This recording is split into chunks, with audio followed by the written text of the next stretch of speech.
Hi friends! Another day, another story of God's grace to share. For this video, ito nga matagal ko nang nakatenggang working area, finally ay naayos ko na. Tinapos ko naman itong alco pouch para sa isang birthday gift. Dahil hindi na nga ginagamit ng asawa ko itong dating bakod niya sa kanyang succulent at cactus, kaya naisip kong ilagay na lang ito sa aking working area para malagyan ng mga yarns at crochet project.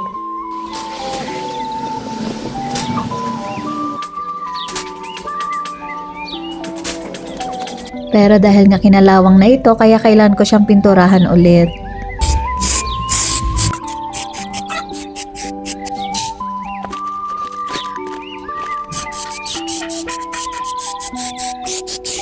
Habang pinapatuyo pa naman ito, sinabayan ko na ngayon ang paglalaba at pagwawalis.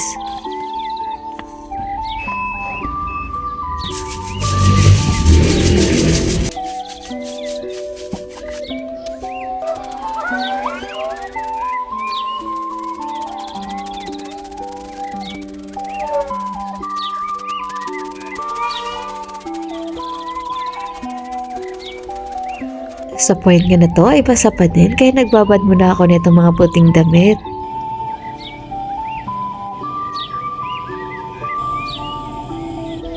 At pagkatapos nga ng mahabang oras ay tuyo na din, kaya kinuha ko na nga ito sa aking pinagbilaran. Pagkatapos ko nga naligo ay sinimulan ko na rin ang paglilinis dito.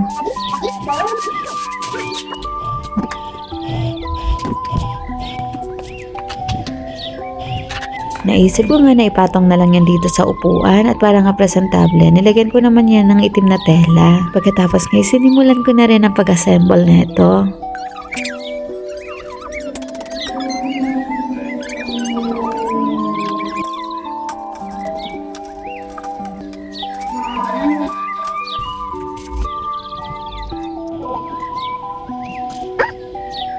After nga ng ilang oras ay nabuo ko na din ayon sa gusto kong design.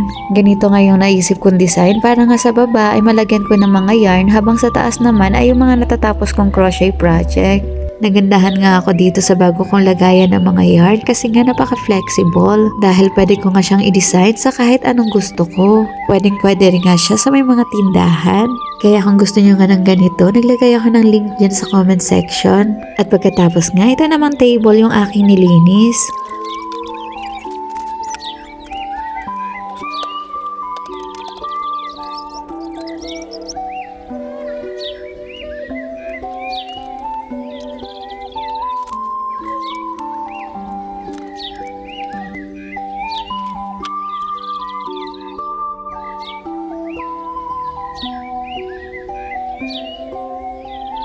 Ngayong araw nga ay meron din nag-invite sa amin sa isang birthday celebration. Kaya naisip ko nga nabigyan ko siya na itong ginawa kong alco pouch. Kaya nilagyan ko na ngayon ng botones. Pagkatapos nga binutasan ko yung takip at tinali para nga hindi ito agad mawala. At okay na nga ito. Kung gusto nyo nga ng ganitong alco pouch, pwede rin kayo magpagawa sa akin. I-DM nyo lang ako. Pagkatapos nga sinamahan ko na lang yan ng alcohol at chocolate. Naglakad na rin nga kami agad para pumunta nga sa bahay ng may birthday. Buti na lang talaga habang naglalakad ay may nagpasakay sa amin na jeep. Kaya nakarating nga kami agad dito sa village. Sa mga natapos na gawain sa jeep na nagpasakay sa amin at sa mga pagkain na to ay tunay na biyaya mula sa Diyos. Kaya sa kanyang mataas na papuri at pasasalamat. Thank you for watching!